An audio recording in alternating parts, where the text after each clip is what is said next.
বন্ধুরা, আজকে যে সমস্ত ফান্ড আমি নিয়ে এসেছি বন্ধুরা, অত্যন্ত হাই রিটার্ন এই সমস্ত ফান্ড থেকে পাওয়া যায়।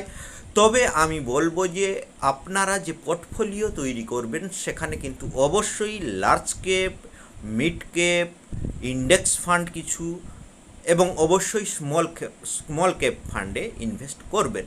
সমস্ত টাকা কখনোই যে কোনো একটি ফান্ডে, একটা ক্যাটাগরির ফান্ডে ইনভেস্ট করাটা কিন্তু বুদ্ধিমানের কাজ নয়। কারণ আপনারা জানেন, বাইরন বাফেট বিখ্যাত ইনভেস্টার, তিনি যেটি বলেছেন যে কখনোই একটা বাক্সে সমস্ত ডিম রাখতে নেই। কেন বন্ধুরা? কারণ কোনো কারণে সেই বাক্সটি পড়ে গেলে সমস্ত ডিম কিন্তু ফেটে যেতে পারে। তাই বিভিন্ন জায়গায় ডিমগুলিকে রাখতে হয়। ঠিক একইভাবে ইনভেস্টমেন্টের ক্ষেত্রেও এই কথাটি প্রযোজ্য যে ইনভেস্টমেন্টটা আপনাকে ছড়িয়ে দিতে হবে চারিদিকে।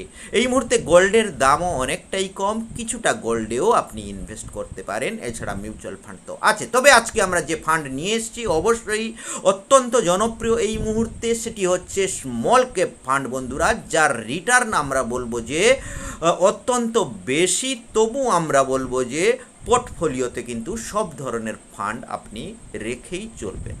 আমরা আজকে দেখে নেব স্মল ক্যাপ ফান্ডের রিটার্ন কেমন আসছে বন্ধুরা। Nippon India small cap fund আমরা দেখতে পাচ্ছি, যার রিটার্ন অত্যন্ত হাই রিটার্ন এই মুহূর্তে, প্রায় 44% রিটার্ন বন্ধুরা, অত্যন্ত high return. Bank of India small cap fund return প্রায় 41%। এইচএসবিসি স্মল ক্যাপ ফান্ড প্রায় return 40%। Franklin India smaller companies fund প্রায় return 40%।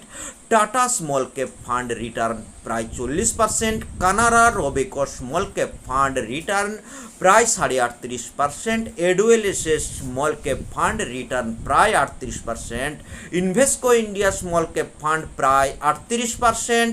HDFC small cap fund প্রায় 37%। কোটাক স্মল ক্যাপ ফান্ড প্রায় 37%। ICICI Prudential small cap fund প্রায় 36%। অর্থাৎ আমরা যতটুকু দেখতে পাচ্ছি বন্ধুরা, 35%-এরও বেশি রিটার্ন স্মল ক্যাপ ফান্ডগুলি দিচ্ছে, যেটি আমরা বলবো যে অবশ্যই আপনি যদি এই সমস্ত ফান্ডে এসআইপি পদ্ধতিতে ইনভেস্টমেন্ট করেন তাহলে কিন্তু 10 বছর, 15 বছর, 20 বছর পরে আপনার যে পোর্টফোলিও, আপনার যে সম্পদ, সেটি কিন্তু যথেষ্ট পরিমাণে বৃদ্ধি পাবে। তবে আপনাকে অবশ্যই লং টার্মে ইনভেস্ট করতে হবে। স্মল ক্যাপে ইনভেস্ট করলে মিনিমাম আপনাকে 10 বছরেরও বেশি ইনভেস্ট করতে হবে, এটি কিন্তু মনে রাখতে হবে।